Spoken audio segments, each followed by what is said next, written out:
Bienvenidos a este su canal del profesor Guillermo Andrés Castellanos. Por supuesto, no olvides suscribirte y darle like. De este modo hacemos crecer más este canal. El tema de este video son los cambios electrocardiográficos en el síndrome coronario agudo, basado en la fisiopatología de Port, novena edición, de las páginas 1476 a 1480, parte 1. El contenido que vamos a analizar en este video es el siguiente. Primero, cambios electrocardiográficos. Segundo, biomarcadores séricos. Tercero, angina inestable e infarto de miocardio sin elevación del segmento ST. Cuarto, infarto de miocardio con elevación del segmento ST o ataque cardíaco. Quinto, cambios, infarto de miocardio con elevación del segmento ST. Sexto, fisiopatología. Séptimo, manifestaciones clínicas. Octavo, tratamiento del síndrome coronario agudo. Y dentro de este tema vamos a analizar sala de urgencias como 8.1.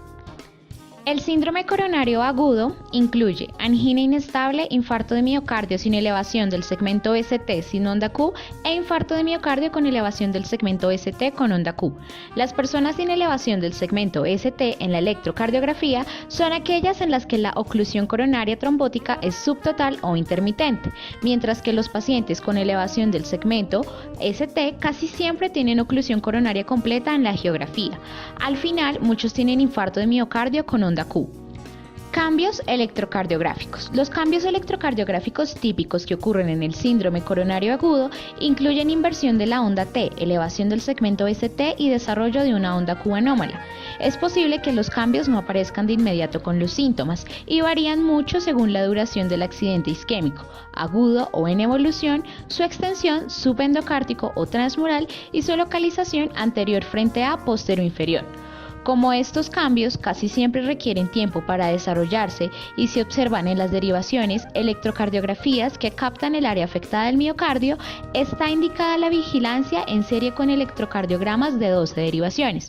La fase de repolarización del potencial de acción, onda T y segmento ST en la electrocardiografía casi siempre es la primera en alterarse durante la isquemia y lesión miocárdicas. Conforme se produce la isquemia en el área afectada, se altera la repolarización miocárdica, lo que produce cambios en la onda T. Por lo general, esto se demuestra en la inversión de la onda T, aunque puede haber una elevación hiperaguda en la onda T como primer signo del infarto. Los cambios en el segmento ST aparecen con la lesión isquémica del miocardio y según las derivaciones alteradas puede indicar la lesión de interés. En condiciones normales el segmento ST de la electrocardiografía es casi isoeléctrico, plano sobre la línea basal, porque todas las células miocárdicas sanas alcanzan el mismo potencial durante la repolarización temprana. La isquemia grave aguda reduce el potencial de membrana en reposo y acorta el potencial de acción en la región isquémica. Estos cambios crean una diferencia de voltaje entre las áreas normales e isquémicas del miocardio, que producen la llamada corriente de lesión entre estas regiones. Estas corrientes de lesión son las representadas en la electrocardiografía superficial como desviación del segmento ST. Cuando la lesión aguda es transmural, el vector total ST se desvía en dirección del epicardio, lo que produce la elevación del segmento ST. En el infarto con onda Q se desarrollan ondas Q anómalas y se pierde la onda R porque no se conduce una corriente de despolarización desde el tejido necrótico. Cuando la lesión se limita sobre todo al subendocardio, el segmento ST total se desvía hacia la capa interna del ventrículo, lo que genera una depresión y no elevación del segmento ST. Biomarcadores séricos. Aunque los biomarcadores cardíacos ayudan a los médicos a diagnosticar la angina inestable e infarto de miocardio sin elevación del segmento ST, en casi un tercio de los pacientes la espera por los resultados retrasaría el tratamiento para reperfusión en el infarto de miocardio con elevación del segmento ST. La electrocardiografía de 12 derivaciones debe indicar el inicio del tratamiento para reperfusión, ya que esta terapéutica es sensible al tiempo. Los biomarcadores séricos del síndrome coronario agudo Incluyen la troponina I, TNI y la troponina T, TNT, cardíacas específicas, y la sinasa creatina MB-CK-MB. Conforme las células miocárdicas mueren, su contenido intracelular difunde al intersticio circundante y después a la sangre. La velocidad con la que las enzimas aparecen en la sangre depende de su localización intracelular, su peso molecular y el flujo sanguíneo local. Por ejemplo, pueden aparecer antes de lo anticipado en pacientes que se sometieron a tratamiento de reperfusión exitoso. Las pruebas de troponina son muy específicas para el tejido miocárdico y se han convertido en las principales pruebas de biomarcadores para el diagnóstico del infarto de miocardio. El complejo troponina, que forma parte del filamento de actina, consiste en 3 subunidades: troponina C, TNC, TNT y TNI, que regulan el proceso contráctil de actina y miosina mediado por el calcio en el músculo estriado. La TNI y TNT presentes en el músculo cardíaco empiezan a elevarse 3 horas después del inicio del infarto de miocardio y pueden mantenerse elevados durante 7 a 10 días después del accidente. Esto resulta muy ventajoso para el diagnóstico tardío del infarto de miocardio. La creatina sinasa es una enzima intracelular de las células musculares. Existen 3 isoenzimas de la CK. La isoenzima MB es muy específica de la lesión al tejido miocárdico. Las concentraciones séricas de SK-MB rebasan los intervalos normales de 4 horas a 8 horas después de la lesión miocárdica y disminuyen hacia la normalidad en 2 o 3 días. Cuando se comparan la troponina y CK-MB, la concentración de troponina identifica la necrosis del miocardio más temprano que la CK-MB. Los médicos que examinan los biomarcadores cardíacos deben enfocarse en la concentración de troponina, no en la de CK-MB, para hacer el diagnóstico y para determinar el éxito de la reperfusión. Angina inestable e infarto de miocardio sin elevación del segmento ST.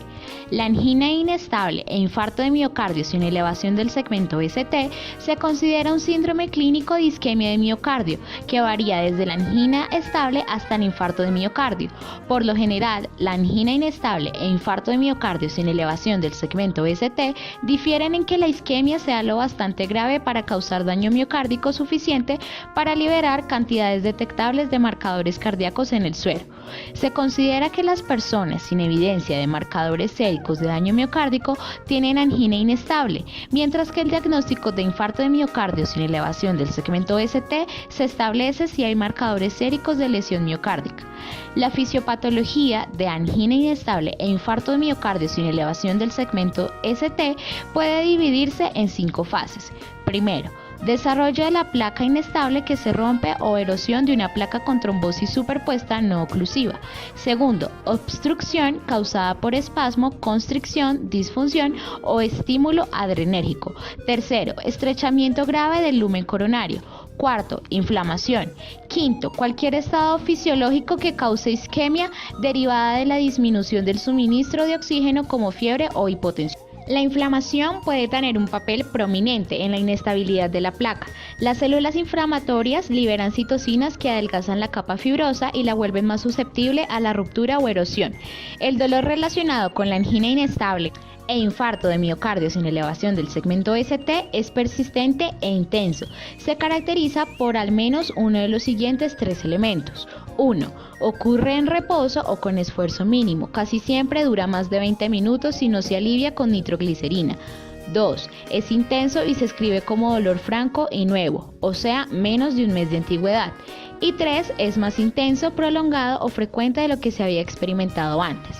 La estratificación de riesgo de las personas que se presentan con angina inestable e infarto de miocardio sin elevación del segmento ST es importante porque el resultado varía desde excelente, con poco cambio en el tratamiento, hasta infarto de miocardio sin elevación del segmento ST o muerte, lo que amerita tratamiento intensivo. La angina inestable e infarto de miocardio sin elevación del segmento ST se clasifica por gravedad con base en la historia clínica, patrón electrocardiográfico y biomarcadores séricos en Clase 1, angina intensa de nuevo inicio. Clase 2, angina de reposo en el mes previo pero en las últimas 48 horas. Clase 3, angina en reposo pero en las últimas 48 horas. La clase 2 es la angina en reposo en el mes previo pero no en las últimas 48 horas. El patrón electrocardiográfico de la angina inestable e infarto de miocardio sin elevación del segmento VST tiene depresión del segmento VST o elevación transitoria del segmento VST y cambios en la onda T. El grado de desviación del segmento VST es una medida importante de la isquemia y el pronóstico. Infarto de miocardio con elevación del segmento VST. El infarto de miocardio con elevación del segmento VST, también conocido como ataque cardíaco, se caracteriza por la muerte isquémica del tejido miocárdico, debido a la enfermedad ateroesclerótica de las arterias coronarias. El área de infarto depende de la arteria coronaria afectada y la distribución del flujo sanguíneo. Cerca del 30% al 40% de los infartos afecta la arteria coronaria derecha, del 40 al 50% afecta la arteria descendente izquierda anterior y del 15 al 20% restante afecta la arteria circunfleja izquierda. Fisiopatología.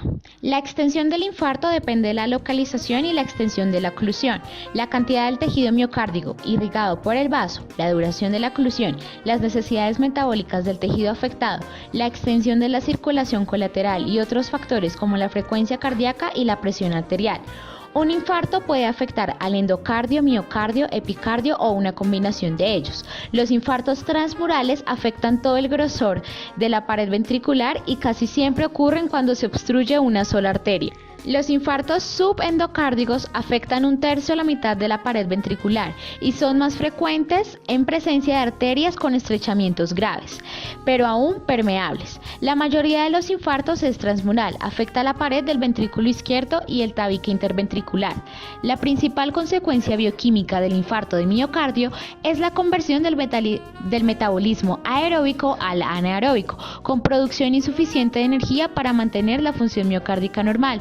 Como resultado, hay una pérdida muy intensa de la función contráctil en los 60 segundos siguientes al inicio. Los cambios de la estructura celular, o sea, agotamiento de glucógeno y edema mitocondrial, se desarrollan en varios minutos. Estos cambios tempranos son reversibles si se restaura el flujo sanguíneo. Aunque los cambios tisulares macroscópicos no son aparentes horas después del inicio del infarto de miocardio, la zona isquémica cesa su función en cuestión de minutos. El daño celular irreversible se produce en cerca de 40 minutos. La muerte celular miocárdica irreversible, es decir, necrosis, ocurre después de 20 minutos a 40 minutos de isquemia grave. La lesión microvascular ocurre en cerca de 1 hora y sigue a la lesión celular irreversible. Si el infarto es lo bastante grande, deprime la función ventricular izquierda global y sobreviene el fallo de la bomba. Múltiples cambios estructurales dinámicos mantienen la función cardíaca en personas con infarto de miocardio con elevación del segmento VST. Las áreas infartadas y no infartadas del ventrículo experimentan cambios progresivos en el tamaño, forma y grosor, que comprenden adelgazamiento temprano de la pared, cicatrización, hipertrofia y dilatación, lo que en conjunto se denomina remodelación ventricular. Conforme el músculo no funcional de la zona infartada se vuelve delgado y se dilata. El músculo de la región circundante no infartada se engruesa conforme experimenta hipertrofia de adaptación para que pueda realizar el trabajo del músculo infartado. Sin embargo, el efecto adaptador de la remodelación puede ser rebasada por la formación de un aneurisma o el decremento de la función miocárdica, lo que causa daño adicional de la función ventricular. En la siguiente imagen, figura 32.6, encontramos las áreas del corazón afectadas por la oclusión. Encontramos la arteria coronaria derecha en el recuadro A, la arteria coronaria izquierda descendente anterior en el recuadro B y la arteria circunfleja izquierda, ventrículo derecho y ventrículo izquierdo en el recuadro C. Ya mencionamos anteriormente los porcentajes de afección que cada una de las arterias puede llegar a tener. Manifestaciones clínicas. El infarto de miocardio con elevación del segmento ST puede ocurrir de manera súbita o como progresión de la angina inestable e infarto de miocardio sin elevación del segmento ST. El inicio del infarto con elevación del segmento ST casi siempre es abrupto, con un dolor como el síntoma principal. Por lo general, el dolor es intenso y constrictivo. A menudo se describe como aplastante, sofocante o como algo sentado sobre mi pecho. Muchas veces es retroesternal, se irradia al brazo izquierdo, cuello o mandíbula, aunque puede experimentarse en otras partes del pecho. A diferencia de la angina, el dolor del infarto de miocardio con elevación del segmento ST es más prolongado y no se alivia con reposo o nitroglicerina. A menudo requiere narcóticos. Algunas personas no le describen como dolor, sino como molestia. Con frecuencia, las mujeres experimentan molestia torácica isquémica atípica, mientras que los adultos mayores se quejan de disnea más a menudo que de dolor precordial. Son frecuentes las molestias gastrointestinales. Es posible que haya una sensación de dolor epigástrico, puede haber náuseas y vómito. Se cree que estos síntomas se relacionan con la intensidad del dolor y la estimulación vagal. La molestia epigástrica puede confundirse con indigestión y es factible que la persona busque alivio con antiácidos u otros remedios caseros, que solo retrasan la búsqueda de atención médica. Son frecuentes las quejas de fatiga y debilidad, sobre todo de brazos y piernas. El dolor y el estímulo simpático se combinan para causar taquicardia, ansiedad, inquietud y sentimientos de desgracia inminente. En ocasiones hay tos productiva con esputo rosado y espumoso. La piel suele encontrarse pálida, fría y húmeda. La disfunción miocárdica puede causar hipotensión y shock. La muerte súbita por infarto de miocardio con elevación del segmento ST es la que ocurre en la hora siguiente al inicio de los síntomas. Casi siempre se atribuye a arritmias amortales. Pueden ocurrir sin evidencia de infarto. La hospitalización temprana después del inicio de los síntomas mejora mucho la probabilidad de evitar la muerte súbita, porque se cuenta con instalaciones para la reanimación apropiada en caso de arritmia ventricular.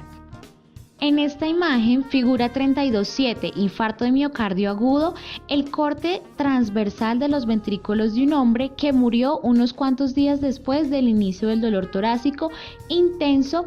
Muestra un infarto transmural en las regiones posterior y septal del ventrículo izquierdo. El miocardio necrótico es blando, amarillento y está bien delimitado. Tratamiento del síndrome coronario agudo. Como el diagnóstico específico del infarto de miocardio con elevación del segmento ST a menudo es difícil de establecer al momento de ingresar a una institución de salud, el tratamiento inmediato de angina inestable e infarto de miocardio sin elevación del segmento ST y el infarto de miocardio con elevación del segmento ST casi siempre es el mismo. El pronóstico del infarto de miocardio con elevación del segmento ST depende mucho del desarrollo de dos tipos de complicaciones: arritmias y complicaciones mecánicas, es decir, fallo de la bomba. La mayoría de las muertes por infarto de miocardio con elevación del segmento ST se debe al desarrollo súbito de arritmias ventriculares. Por lo tanto, los elementos principales del tratamiento para el infarto de miocardio con elevación del segmento ST incluyen identificación de los síntomas y búsqueda temprana de atención médica, despliegue rápido de un equipo médico de urgencias capaz de realizar procedimientos de reanimación, incluida la desfibrilación. Tercero, transporte expedito a un hospital preparado para el tratamiento de arritmias y apoyo cardíaco vital avanzado. Y cuarto, implementación expedita del tratamiento de reperfusión en 60 minutos a 90 minutos. Las personas con manifestaciones de infarto de miocardio con elevación del segmento ST a menudo retrasan la solicitud de atención, a pesar de la información pública sobre los beneficios del tratamiento temprano. Los individuos que retrasan la búsqueda de tratamiento hospitalario incluyen adultos mayores, mujeres, personas de etnia negra, las de estado socioeconómico bajo, sujetos con antecedentes de angina o diabetes y los que consultan a un familiar o a un médico. Los objetivos de la sala de urgencias para el tratamiento del síndrome coronario agudo incluyen identificación de personas que son prospectos para el tratamiento de reperfusión. El interrogatorio y la exploración física deben ser minuciosos pero eficientes para no retrasar la reperfusión. Deben confirmarse los episodios previos de enfermedades cardiovasculares, incluidos síndromes coronarios agudos, cirugía para revascularización coronaria o intervención coronaria percutánea. Es esencial la valoración de la molestia principal del paciente, por lo general el dolor precordial, junto con otros síntomas acompañantes para distinguir el síndrome coronario agudo de otros diagnósticos. Siempre que alguna persona se presente a la sala de urgencias con síntomas de síndrome coronario agudo, 10 minutos antes del arribo a la sala de urgencias debe contarse con un electrocardiograma de 12 derivaciones, interpretado por el médico. Es posible que los cambios electrocardiográficos típicos no aparezcan de inmediato con los síntomas, salvo por las arritmias. Los trazos electrocardiográficos diagnósticos, o sea, elevación del segmento ST, prolongación de la onda Q e inversión de la onda T, pueden ser difíciles de identificar en personas con infarto de miocardio con elevación del segmento ST, que acuden por dolor precordial. Por lo tanto, deben obtenerse trazos electrocardiográficos en serie. Algunas dificultades adicionales incluyen las contracciones ventriculares prematuras, que son arritmias frecuentes después de un infarto de miocardio. La presencia de otras arritmias y defectos de la conducción depende de las zonas del corazón y las vías de conducción afectadas por el infarto. Un bloqueo de rama nuevo, sobre todo el de la rama izquierda, también sirve como criterio para infarto de miocardio con elevación del segmento ST y es indicación para una reperfusión pronta. Encontrarás más información acerca de este tema en el siguiente video, parte 2.